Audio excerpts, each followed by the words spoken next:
कौन हो तुम?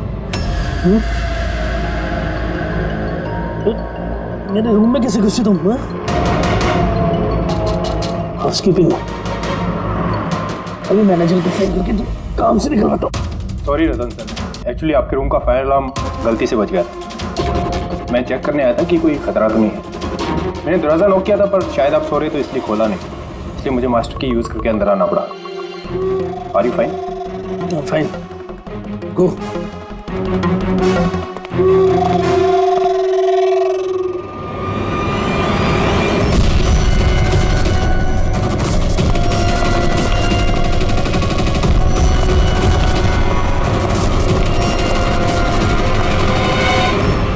सोने के बाद भी सर दर्द क्यों है? लगता है डबल शॉट कॉफी देनी पड़ेगी। हाँ लिशा, काम हो गया। Great job. अब फटाफट वहाँ से निकलो, होटल का एक्चुअल स्टाफ 5 मिनट में वहाँ आ जाएगा। हाँ ठीक है, मैं निकलता हूँ, बाय।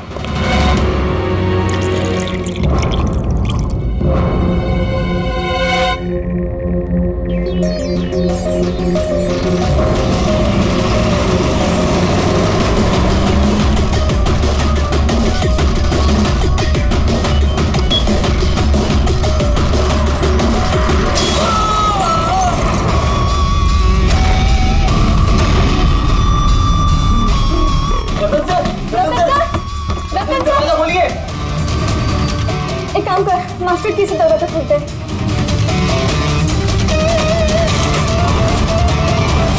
रतन सर, रतन सर, रतन सर!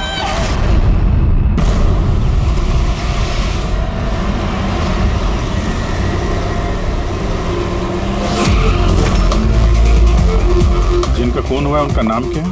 सर रतन जी, वो हमारे रेगुलर कस्टमर थे और वो बहुत ही बड़े फिजिसिस्ट भी थे सर। फिजिसिस्ट? जी सर। तो फिजिक्स में एक्सपर्ट है ये? जी सर। कितने बजे हुआ ये सब? सर यही तकरीबन सुबह 6:30 बजे। हटिए, चलिए हटिए, प्लीज हटिए।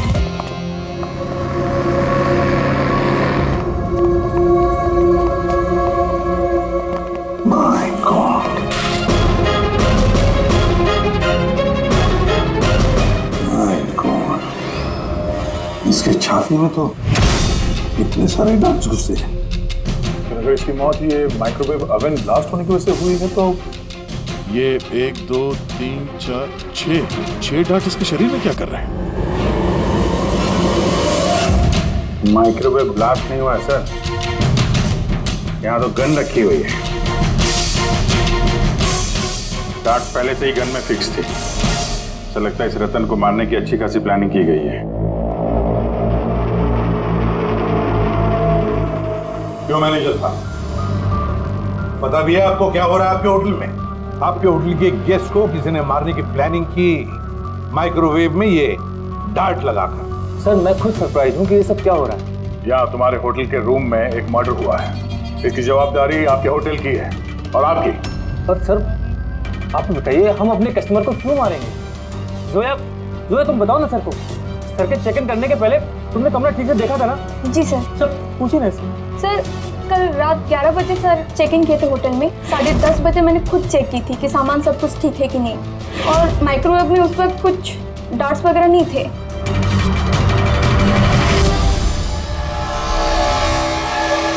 सर आधा खाया हुआ पिज़्ज़ा है सर। यार ये आपके यहाँ ये बाहर का खाना अलाउड है? सर अलाउड तो नहीं है, लेकिन रतन सर रेगुलर थे तो किसी स्टाफ ने अलाउ कर दिया होगा सर। यार स्टाफ में कौन था जब ये पिज़्ज़ा कमरे के अंदर लाया गया? हा? क्या हुआ? हमारे सवाल शुरू हुए तो तुम्हारी जुबानें बंद हो गई। सीसीटीवी फुटेज देखना है हमें। रात 10:30 बजे से सुबह 6 बजे तक जो कुछ भी हुआ उन्हीं 7.5 घंटों के बीच में ही हुआ है।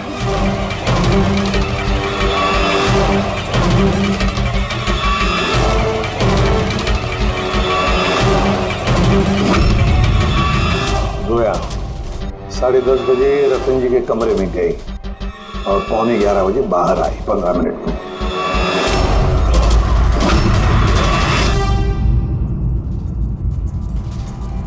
11:11 पे ये रतन कमरे में गया। फॉरवर्ड करना जरा।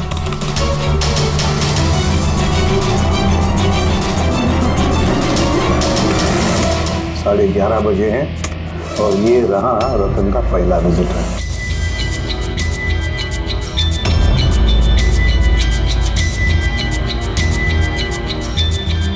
अरे 5 मिनट में बाहर गया क्या? काफी गुस्से में भी लग रही है कौन? सर ये अमित है, रतन सर के भाई। पहली बार आए थे होटल में। रतन जी तो मिलना भी नहीं चाहते थे इन्हें, पर इन्होंने जबरदस्ती करके रूम में घुस गए।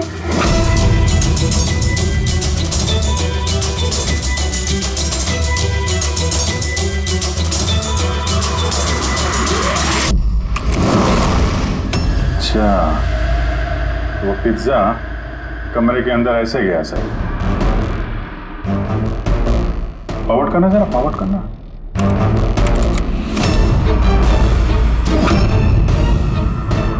ये निकली स्टॉप 2 बजे। 12:30 बजे ये अंदर जाती है पिज्जा लेके और 2 बजे बाहर आती है। कौन है ये औरत? हाँ? सर इनका नाम शमिता है। ये रतन जी की बहुत खास दोस्त है। लगभग हर वीकेंड में आते हैं उन्हें मिलने के लिए।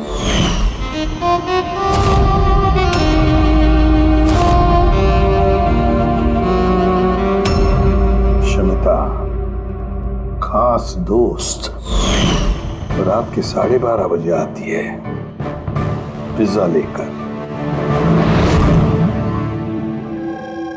रतन को आखिरी कॉल किसी शमिता नाम की लड़की ने किया था और उससे पहले किसी अमित ने। सर। हाँ पंकज, एक सेकंड, ये पासपोर्ट देखिए सर। इस पे ये कैम्बी का वीजा लगा है। तो सर ये बॉम्बे से कैम्बी जाने का टिकट। फोटो तो उसी की है पर नाम रतन नहीं है। दिग्विजय कुमार।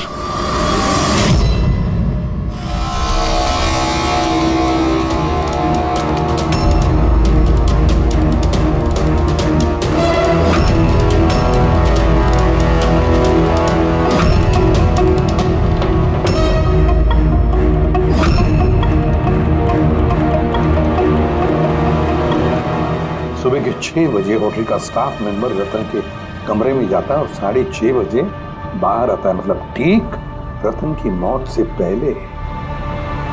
कौन है ये स्टाफ मेंबर? पता नहीं सर। क्या आप अपने स्टाफ वाले को नहीं पहचानते हैं? सर ये स्टाफ का आदमी नहीं है, मैं पता करवाता हूँ सर। मुकुल ये जाकर देखो ये आदमी कौन, कोई नया स्टाफ आया है क्या? सर एक बात समझ में नहीं आ रही। ये रतन एक फिजिसिस्ट था, देश के स्पेशलाइज्ड स्पेस प्रोग्राम पे काम कर रहा था। नकली पासपोर्ट बनाने की क्या जरूरत? वही तो, कोई किसी फिजिसिस्ट को मारने के लिए इतनी लंबी प्लानिंग क्यों करेगा?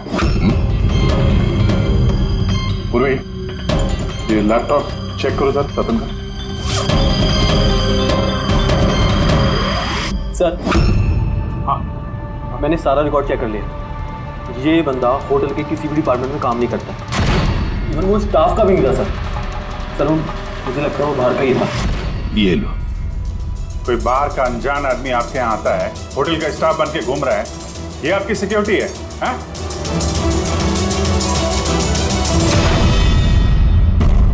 हाँ पूर्वी कुछ मिला? हाँ सर, लैपटॉप हैक किया तो कुछ सीक्रेट फाइल्स बनी है। ये कुछ खुफिया इंफॉर्मेशन है, देश की सुरक्षा से कनेक्टेड। माय गॉड, ये क्या हुआ? सर ये खुफिया इंफॉर्मेशन रतन किसी को बेचना चाह रहा था। ये देखिए, इस डील से रिलेटेड मेल्स भेजे उसने किसी को। ये देखिए, ये सारे हैं। एग्जैक्टली ये खुफिया इंफॉर्मेशन क्या है जो रतन बेचने वाला था? सर हमारे देश के बॉर्डर पे कितने जवान तैनात हैं, आर्मी के पास कौन कौन से हथियार हैं, फौज की टुकड़ियां किन किन एरियाज में और कहाँ पर नहीं, सारी जानकारी है इसमें। अगर ये इंफॉर्मेशन किसी गलत आदमी के हाथ लग गया तो देश की सुरक्षा को खतरा हो सकता है। सर ये मिलिट्री की कॉन्फिडेंशियल फाइल्स उसे मिली कहाँ से? ऑब्वियसली पंकज, किसी आम आदमी के पास ये क्लासिफाइड फाइल्स नहीं हो सकते हैं। ये क्लासिफाइड फाइल्स और ये डुप्लीकेट पासपोर्ट इस बात की तरफ इशारा कर रही है कि ये रतन कोई फिजिसिस्ट नहीं था, ये किसी दुश्मन देश का जासूस था जो अपना काम करने के बाद इस नकली पासपोर्ट के जरिए देश छोड़ के भागने वाला था हमेशा के लिए। ये तो एप्रन वगैरह निकाल के बाहर निकल गया सर। फोन पर भी बात कर रहा है। फोन पर भाई पार्टनर हो बात। रेडी, होटल के बाहर के जितने भी सीसीटीवी कैमराज हैं सबकी फुटेज चेक करो।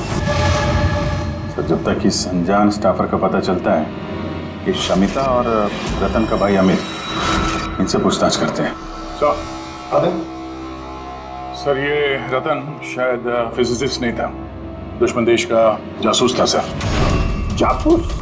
हाँ सर, हमें उसके बैग से ये नकली पासपोर्ट मिला। उसके लैपटॉप में ये खुफिया फाइल्स है सर, ये देखिए। माय गॉड, तो फिर हमें जल्दी से जल्दी रतन के घर वालों से मिलना चाहिए और इस शमिता से भी पता तो चले कि रतन फिजिसिस्ट था भी या कोई जासूस। एक तो अभी मेरे पति का खून हुआ है और अब सीआईडी वाले उन पर देश से गद्दारी का इल्जाम लगा रहे हैं। भाभी भाभी संभालिए अपने आप को। वैसे ही भाई साहब की मौत के सदमे से आपकी तबीयत खराब है। मिस्टर अमित, आपसे भी कुछ सवाल करना है हमें। आप लोग एक साथ एक ही घर में रहते हैं, तो कल रात अपने भाई के पीछे पीछे होटल रूम में क्या करने गए थे आप? मैंने ही भेजा था उन्हें वहां। तुमने भेजा? किस लिए? क्योंकि रतन भाई साहब पूरी प्रॉपर्टी अपने नाम करके हमें घर से निकालना चाहते थे। वसीयत के पेपर के साथ भी छेड़छाड़ की थी उन्होंने, और अपने भाई का तो उन्हें कोई लिहाज ही नहीं था। कि तुम क्या कह रही हो दिया? भाभी प्लीज। ये सारी बातें यहाँ पर हो सकती थी घर में, उसके लिए होटल में जाने की क्या जरूरत थी? सर लड़ाई झगड़ा करके हम घर का माहौल नहीं खराब करना चाहते थे, और रतन भाई साहब इस टॉपिक को कई दिनों से अवॉइड कर रहे थे, इसलिए मुझे लगा कि होटल में जाके बात करना ही ठीक रहेगा। मगर कमरे से तो तुम बहुत जल्दी वापस आ गए थे, इतनी जल्दी बात हो गई? सर होटल के कमरे में भी बात हो नहीं पाई थी। भाई साहब बहुत नींद में थे और थके हुए थे, इसीलिए चिड़चिड़े भी हो गए थे, और गुस्से में आके मैं भी वहां से निकल गया। इतना बड़ा घर है फिर भी होटल में जाके ठहरते थे हैं? सर रतन काफी इंट्रोवर्ट थे, उन्हें अकेलापन चाहिए होता था ताकि वो अपने काम में ज्यादा ठीक से ध्यान लगा सके। घर में भी होते तो अक्सर वो अपने कमरे में ही होते थे।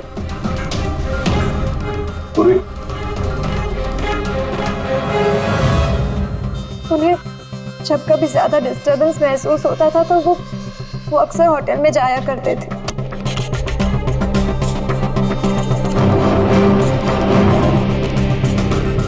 ये शमिता कौन है?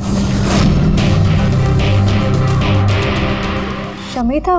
प्लीज कुछ कीजिए ऑफिसर, मैंने सुबह मिसिंग कंप्लेंट दर्ज कराई थी, शाम होने वाली है, मेरी बीवी का कहीं कुछ पता नहीं चल रहा है। जीजू प्लीज रिलैक्स, शमिता दीदी मिल जाएगी।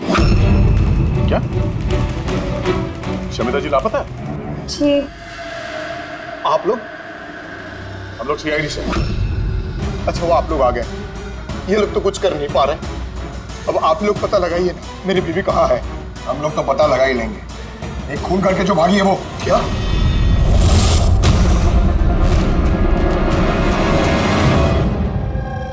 कहने के लिए तो रतन मेरे पति थे, लेकिन मैं उनके बारे में कुछ नहीं जानती थी। वो मुझसे कुछ भी शेयर नहीं करते थे। उनकी जिंदगी के हर पन्ने मेरे लिए राज से कम नहीं था।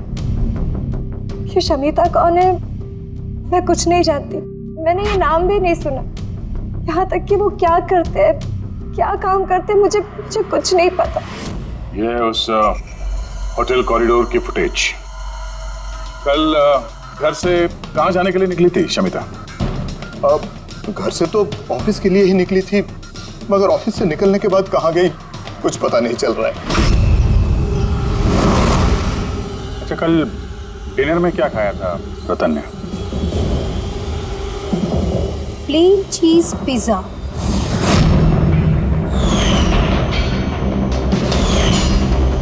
है ना भाभी? हाँ। प्लेन चीज पिज्जा, कमाल है अभिजीत। होटल में भी पिज्जा और घर में भी पिज्जा? भाई साहब ने होटल में भी पिज्जा खाया था। या वही पिज्जा जो शमिता लेकर आई थी। किडनैपर्स का फोन आया था। शमिता को किडनैप करना इतना आसान नहीं है। आईबी विंग में काम करती है वो, हर तरह से ट्रेंड है हर खतरे से निपटने के लिए। आईवी, आप अपनी दीदी का कमरा दिखाइए जरा।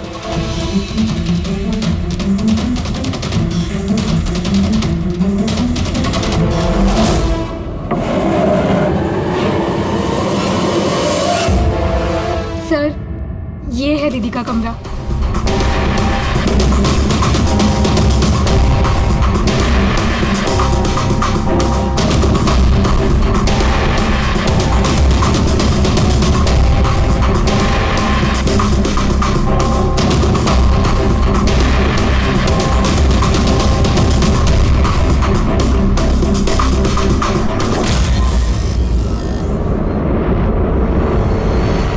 सर, सर यहाँ आइए प्लीज।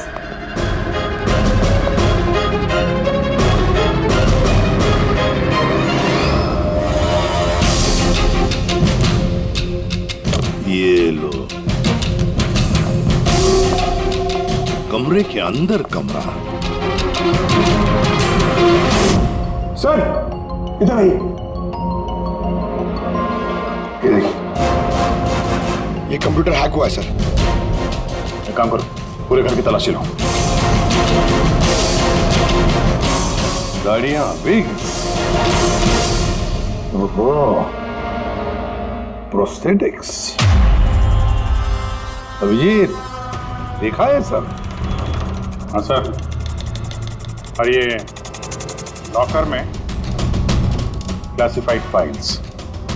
लगता है काफी समय से जासूसी चल रही है इसकी। सिर्फ इतना ही नहीं सर, कोई तो है जो रतन पे नजर रखे हुए था। उसकी कंप्यूटर की एक एक एक्टिविटी को मॉनिटर कर रहा था। ये कंप्यूटर हैक है। कौन हैकर है पता लगा?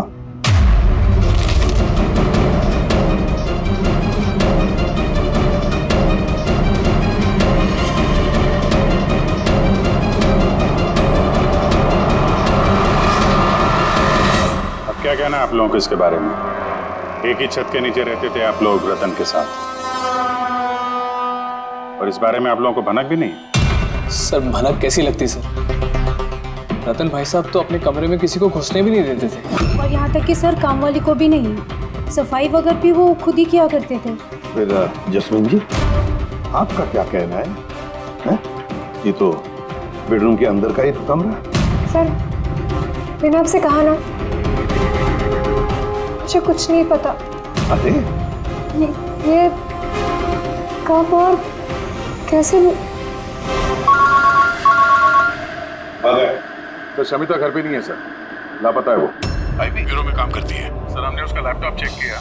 पूर्वी को रतन के लैपटॉप पे जो खुफिया इंफॉर्मेशन मिली थी सर, वो सारी इंफॉर्मेशन यहाँ शमिता के लैपटॉप पे भी है। ये जानकारी लीक करके देश छोड़ के भागने का इरादा था। जो शमिता आईबी में नौकरी करती थी, इसका मतलब है वो देश की सारी खुफिया जानकारी उसके पास थी, जो वो रतन को देती थी, और रतन ये दुश्मन देशों को दे देता था। दोनों पैसे कमा रहे थे इसके ऊपर। हाँ सर, मगर इस बार उसने डबल क्रॉस कर दिया रतन को। उसने उसे जान से मार दिया और मार के यहाँ से भाग गई। सारे के सारे सबूत इकट्ठा करो और ब्यूरो में लेकर आओ।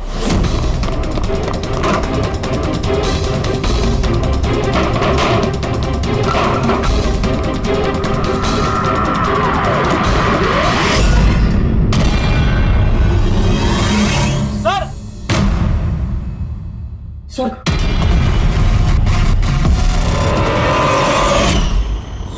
शमिता, आद्या, सर ये विक्रम और अंजलि, इनके जो एलिबाइज हैं वो हमने चेक किए। जब खून हुआ उस रात ये विक्रम ग्रैंड रोड में एक ट्रैफिक जाम में फंसा हुआ था और रात के करीब 2 बजे घर पहुंचा वो। और ये अंजलि? सर अंजलि भी रात के 12 बजे तक काम कर रही थी और करीब 1:30 बजे के आसपास वो घर पहुंची। सब देखकर ऐसे लगता है कि ये कोई मामूली मर्डर केस नहीं है, देश की सुरक्षा से जुड़ा हुआ है। सर, सर ये देखिए, सर ठीक ब्लास्ट से पहले सुबह 6:30 बजे के आसपास इस लाल गाड़ी में एक औरत होटल से बाहर गई। सर हाँ, वो जो नकली होटल स्टाफ वाला था ना सर, वो भी उसी वक्त निकला था, लेकिन दूसरे गेट से। ये देखिए। पूर्वी, गाड़ी कितने बजे आई थी होटल में? सुबह 6 बजे। निकल गई 6:30 बजे, आधे घंटे बाद। लड़की के चेहरे पे जूम करो जरा, देखें तो सही। हमारे डेटाबेस में कुछ नाम और चेहरे हैं जिनसे देश की सिक्योरिटी को खतरा है। ये गद्दारों और जासूसों वाली लिस्ट। इनके चेहरे स्कैन करो और उन सब से मैच करके देखो। अब पंकज, आगे उसे पता करो कि ये गाड़ी किसके नाम पर रजिस्टर्ड है। सर बड़ा ही कंफ्यूजिंग केस है सर, कुछ समझ में नहीं आ रहा है आखिर ये माजरा है क्या। बेटी, एक बात तो पक्की है कि ये केस देश की सुरक्षा से जुड़ा हुआ है। इसलिए जिसने भी इस शमिता और रतन को मारा है ना, वो कोई मामूली क्रिमिनल नहीं, मामूली खूनी नहीं है। ये चक्कर कुछ और ही है। ओहो, अबे क्या हुआ, कुछ मिला? हाँ सर, मिला। ये आदमी और औरत उस लिस्ट में नहीं है देश के गद्दारों वाले, बल्कि उन लोगों की लिस्ट में है जो देश से गद्दारी करने वालों को पकड़ के खत्म करते हैं सर। ये दोनों आईबी ऑफिसर्स हैं, अलीशा और ईशान। ऐसे भी प्रद्युम्न, मैं आपकी बहुत इज्जत करता हूँ, इसलिए मैं कुछ नहीं कह रहा।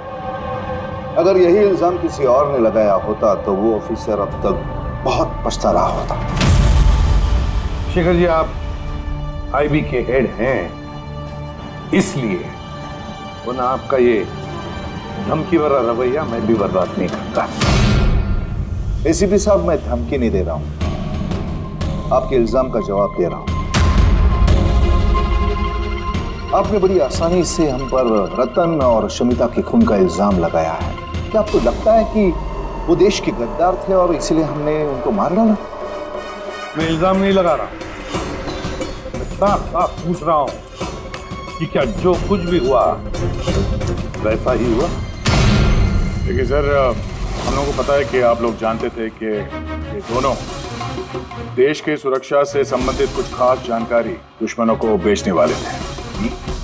और हमें यह भी पता है शेखर जी कि जिस वक्त रतन का खून होने वाला था, उस वक्त ईशान और आलिशा वहां उस होटल में मौजूद थे। रतन का खून होने से कुछ मिनटों पहले ही ईशान रतन के कमरे में गया था। शमिता रतन के कमरे में पिज्जा लेकर गई थी, एक ऐसा पिज्जा शायद जिसमें बेहोशी की दवाई थी।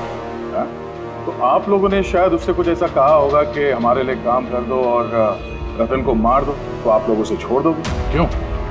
मगर वो अलग बात है कि उससे पहले शमिता मारी गई खुद अपने ही घर में। ये सच है कि हमें शमिता और रतन के गैर कानूनी कामों के बारे में पता चल गया था और इसीलिए सिर्फ और सिर्फ हम लोग उन पर नजर रख रहे थे। कुछ ऐसी कहानी सुनाइए शेखर जी जिस पर यकीन किया जाए। सर प्लीज, आप शेखर सर से इस तरह बात नहीं कर सकते। और तुम भी एसीपी साहब से इस तरह से बात नहीं कर सकते। Relax boys. अलीशा, तुम ही बताओ, तुम दोनों उस दिन होटल पे क्यों गए थे? सर, रतन के लैपटॉप से उन फाइल्स की कॉपी बनाने जो उसने दुश्मन देश को ईमेल कर दिया था, ताकि हमें ये पता चल सके कि हमारी कौन कौन सी खुफिया इंफॉर्मेशन उन तक पहुंच चुकी। तो अब तसल्ली हो गई आपकी? हमारा मकसद सिर्फ नजर रखना था, मारना नहीं था। हाँ, लेकिन अगर जरूरत पड़े और हमारे पास ऑर्डर्स हो तो ऐसे देश के गद्दारों को मारने के लिए हमें आपके परमिशन की जरूरत नहीं है। सर फिलहाल तो टेंशन वाली बात यह है कि जिस किसी ने उन दोनों को मारा तो उसके हाथ देश की खुफिया जानकारी लगी होगी। वो ये जानकारी जिसे मर्जी दे सकता है, दुश्मनों को, आतंकवादियों को या किसी और को भी। हाँ, अगर हमें वो इंसान मिल गया जिसने उन दोनों को मारा है तो जिसके पास देश की खुफिया जानकारी है, तो हम उसे मारने में भी हिचकिचाएंगे नहीं। और हमें पूरा यकीन है कि आईबी के पहुंचने से पहले सीआईडी उस तक पहुंच जाएगी। ऐसे भी प्रद्युम्न, अपने ऑफिसर को समझाइए ये वक्त एक दूसरे को चुनौती देने का नहीं है, बल्कि मिलकर साथ काम करने का है। शेखर जी, देश की चिंता जितनी आप लोगों को है ना, उतनी चिंता हम सीआईडी वालों को भी है। लेकिन एक बात अच्छी तरह से याद रखना, जब तक ये मर्डर सुलझा नहीं जाता तब तक आप उस गद्दार तक पहुंच नहीं सकते। शमिता ने वो खास जानकारी लीक करके रतन को दी और रतन वो इंफॉर्मेशन किसी को बेचने वाला था। मगर इससे पहले कि रतन अपनी गद्दारी का काम पूरा कर ले, किसी ने शमिता को रतन के खून के प्लान में हिस्सा बना लिया। और अब अगर वो निशान नहीं है तो जो कोई भी है सर, उसे जल्द से जल्द ढूंढना होगा कि उसी ने शमिता को भी मारा है। हाँ, बोलता हूँ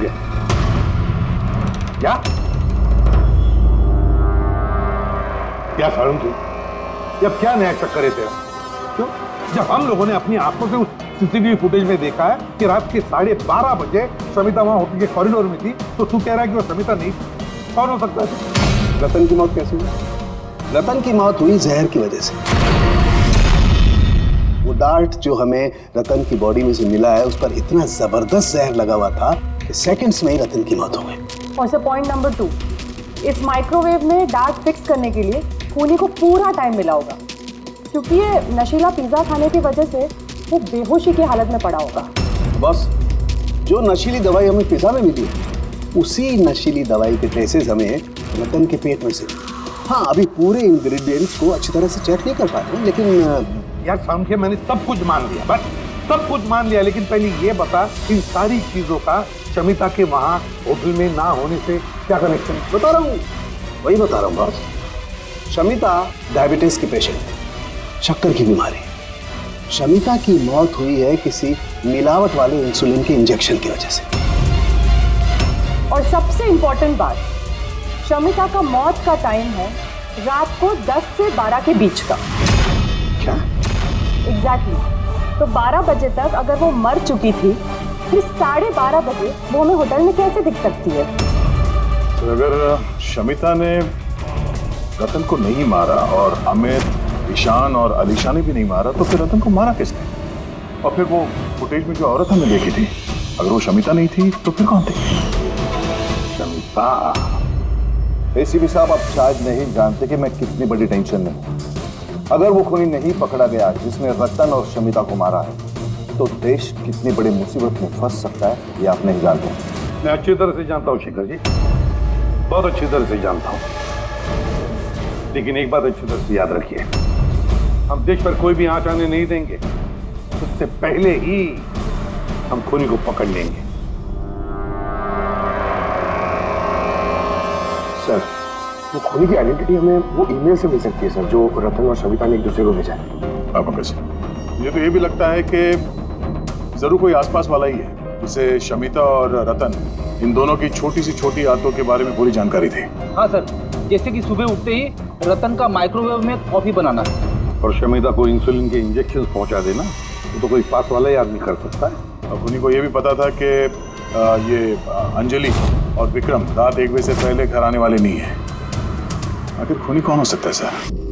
सर, एक बात समझ में नहीं आ रही सर। ये रतन और शमिता एक दूसरे को 2 सालों से जानते हैं, मगर गद्दारी करने का इन्होंने ये 3 हफ्ते पहले ही सोचा, ऐसे अचानक। हाँ सर, बात थोड़ी अजीब तो है। इन 3 हफ्तों के पहले इनका कोई रिकॉर्ड तो नहीं रहा खुफिया खबर के एक्सचेंज को लेकर। इस सबका तीसरे गद्दार से क्या लेना देना? We are running out of time. हाँ सर, हमने सारे सुरागों के ताले खोल दिए, लेकिन हमें वो दरवाजा नहीं मिल रहा जो हमें तीसरे जासूस तक ले जा सके। तीसरा दरवाजा है, ये तीसरा दरवाजा हमें उस जासूस तक ले जाएगा। कौन सा? उस दरवाजे का नाम है पिज्जा। पिज्जा, वो औरत जो बड़े बड़े काले चश्मे और घुंघराले बाल का विग पहनकर घूमती है ना, शमिता बनकर, उसने उस दिन पिज्जा लाया बाहर से होटल के अंदर, और उसने ऐसा इसलिए किया क्योंकि उसे वो नशीली दवाई मिलानी थी पिज्जा में। अगर होटल में ऑर्डर करती तो उसे मौका नहीं मिलता और ना ही वक्त मिलता वो नशीली दवाई पिज्जा में मिलाने के लिए। और होटल वालों ने कुछ नहीं बोला क्योंकि वो लोग उसे जानते थे। दया, होटल दे रॉयल के आसपास इस पिज्जा लो ब्रांड के पिज्जा की कितनी दुकानें हैं पता लगाते हैं, सब कुछ साफ हो जाएगा।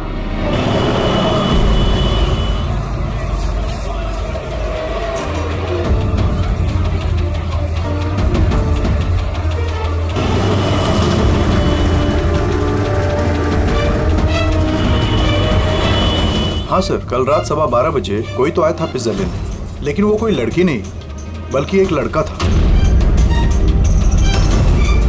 इन दोनों में से कोई था? हाँ सर, यही था वो। विक्रम?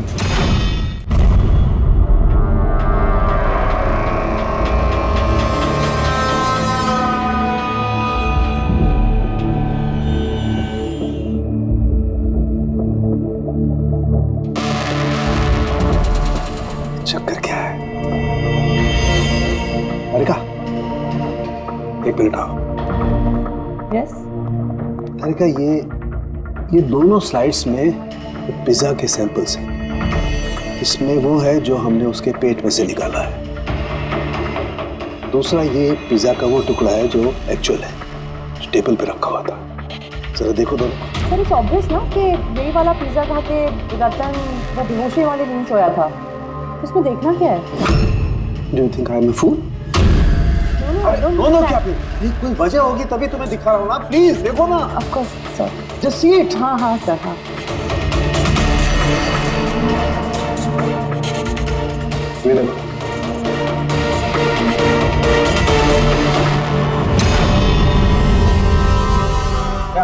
इसका मतलब रतन ये पिज्जा खा के बेहोश नहीं हुआ है? एग्जैक्टली वही दिखाना चाहता था मैं तुम्हें। क्या खाया होगा उसने?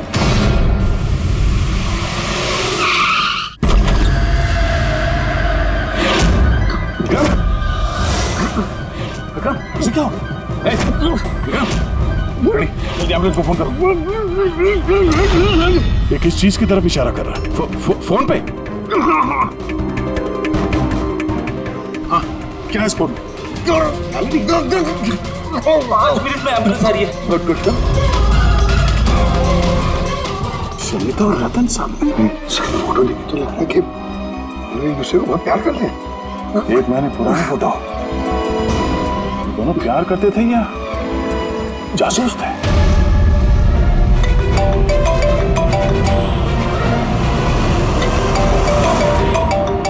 हाँ डॉक्टर साहब। अरे यार, इस केस में तो नया ही पेज फंस गया। अब क्या हुआ? याद है वो पिज्जा जो रतन ने खाया था होटल में, जिसकी वजह से वो गहरी नींद सो गया। हाँ हाँ, वही पिज्जा जो वो नकली शमिता होटल के रूम में लेकर गई थी। यार यही कच्चा खा गए। दरअसल रतन उस पिज्जा को खाने की वजह से बेहोश हुआ ही नहीं। रतन बेहोश हुआ है किसी और चीज को खाने की वजह से, जो शायद उसने होटल में आने से पहले ही खा ली। होटल में आने से पहले? अभिजीत ने बताया था कि होटल आने से पहले रतन ने पिज्जा ही खाया था। अच्छा, कल डिनर में क्या खाया था रतन ने? प्लेन चीज पिज्जा, है ना भाभी? हाँ।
इन लोगों ने मुझे कुछ इन्फॉर्मेशन लाने के लिए कहा।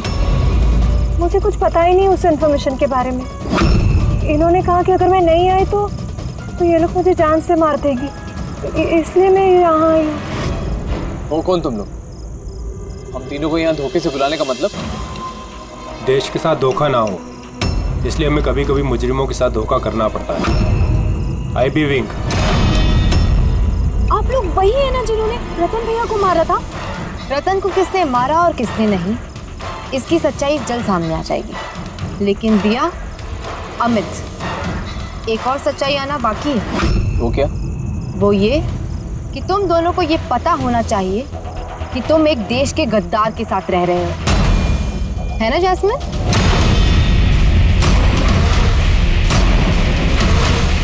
वो नॉनसेंस! तुम लोग मुझे देश का गद्दार कह रहे हो? रतन को बेहोशी वाला खाना तुमने खिलाया था ना, इसकी वजह से उसकी बाद में मौत हो गई। अब तुम्हारी भलाई इसी में है कि तुम जल्दी से अपना जुर्म कबूल कर लो। क्या कह रहे हो तुम लोग? मैंने तो कुछ नहीं किया है। कौन सी बेहोशी वाली दवाई? मैं अपने पति को क्यों मारूंगी? हाँ, क्यों उसे बेहोशी वाली दवाई दूंगी? अमित, तुम चुप क्यों? हाँ, तुम उस दिन मेरे साथ थे ना जब मैंने रतन को खाना दिया था? तो फिर तुम कुछ क्यों नहीं बोल रहे? चुप क्यों? कुछ तो बोलो ना। सारी कोशिशें बेकार है जस्मीन। अपने देवर भैया के मुंह से सच उगलवाने की कोशिश मत करना, क्योंकि ये अपना मुंह खोलेगा ही नहीं। ये सारा किया धरा इसी का है। विक्रम को जानते हो? कौन विक्रम?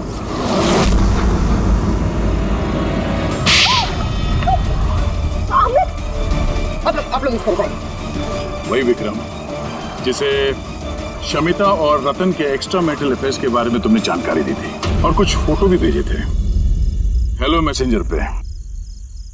ये देखो, डिस्प्ले पिक्चर में तुम्हारा चेहरा है, कुछ याद है? ये क्या?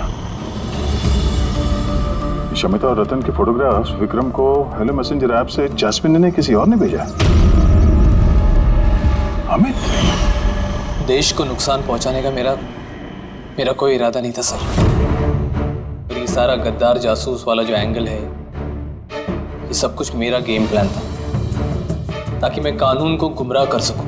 पूरी बात डिटेल में बताओ। ये गद्दारी वाला नाटक क्या है? सर ये सब एक गेम प्लान था ताकि रतन की मौत का इल्जाम मुझ पर ना आए और शमिता का मौत का इल्जाम विक्रम पर ना जाए। इसीलिए मैंने ये सब गद्दार जासूस का ताना बाना बुना था। तो रतन को मारना क्यों चाहते थे तुम? हाँ?